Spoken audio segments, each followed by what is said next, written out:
So today we're actually going to be talking about the Indian Removal Act.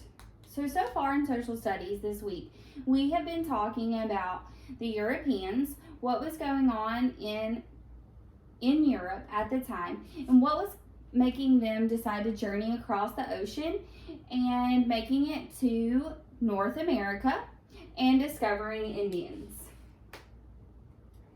So I want everybody to be sure that they already have their history detective paper, graphic organizer out. Fill in your name and the event. We're going to put Indian removal right here.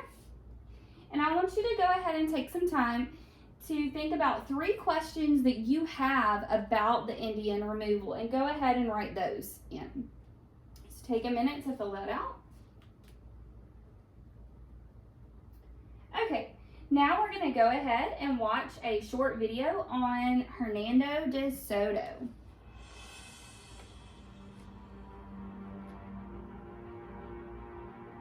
Hernando de Soto was born in Spain in 1496 to poor parents. He grew up wanting to make a name for himself and find his fortune. He became an explorer. Much of the world had not yet been discovered. Spain wanted to find a short way to sail to the Orient and sent de Soto on a journey across the Atlantic Ocean. But he didn't find the Orient. Instead, he found South America. The Indians de Soto and his men found living there had great amounts of gold and silver. Hernando de Soto stole as much of the treasure as he could and brought it back to Spain to give to the King of Spain. The king gave de Soto many honors and lots of gold in return.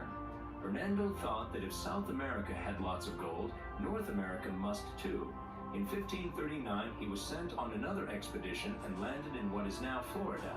He explored land that would become the states of Georgia, North and South Carolina, Arkansas, Tennessee, and Alabama, all the while searching for gold. Hernando and his company fought the Native Americans in a place called Mavila. Only 200 Spaniards were killed, but 2,000 to 6,000 Native Americans lost their lives.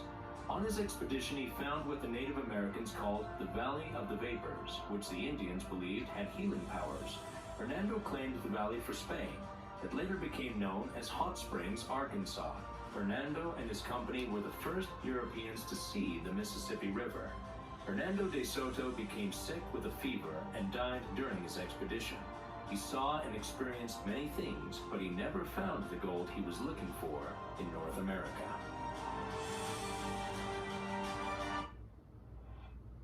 Okay, so I want you to go ahead and turn and talk with your partner.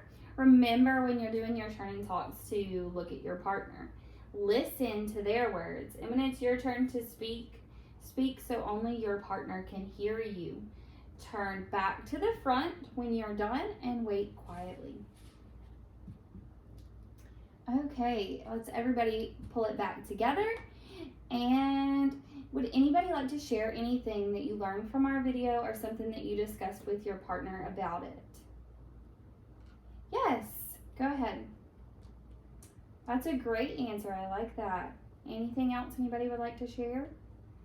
Okay, yes. Great job. Okay, so today we are actually going to do a virtual field trip it's about the Cherokee Nation, and you're going to get on your Chromebooks with your partner and work through the virtual field trip together. As you're going through the field trip, I want you to fill in your graphic organizer, the research part, and try to answer your 3 questions that you wrote down earlier. So I'm going to go ahead and pull up the link that you should have in your Google Classroom. And this is the screen that you should be looking at, and you're going to hit launch. You'll find many things to go through on here, and you're going to want to explore all of those things. You're going to have 20 to 25 minutes to go through this with your partner.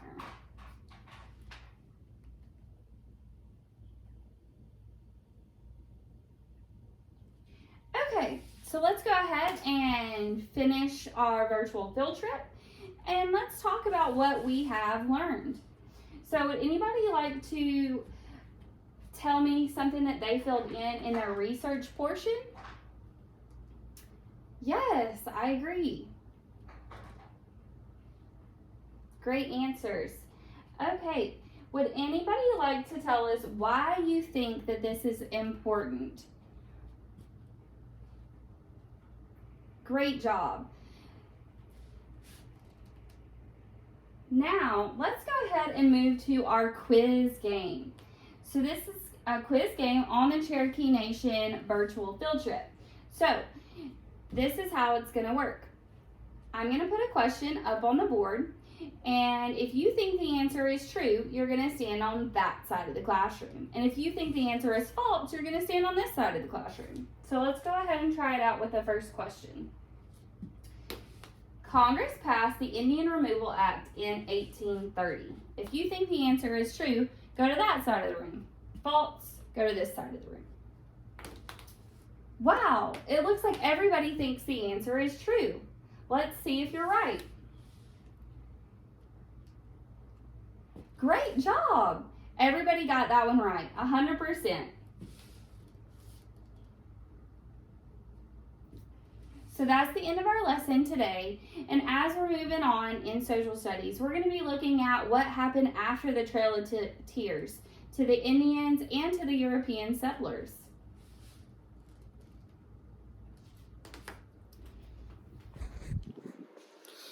So I did several things in my lesson to help my ELL students. Things that I used were visuals, also hand gestures and body language to help them know what we were looking at, especially when working with a graphic organizer. And I gave them extra time when going through the virtual field trip, as well as filling in their graphic organizer. If there was something that seemed like they were struggling on when I was walking around while they were doing their field trip, I pulled them aside and talked to them about it. And to address diversity in cultures, this lesson really was discussing the different cultures of the Indians versus the Europeans and things that they were going through and what their cultures were.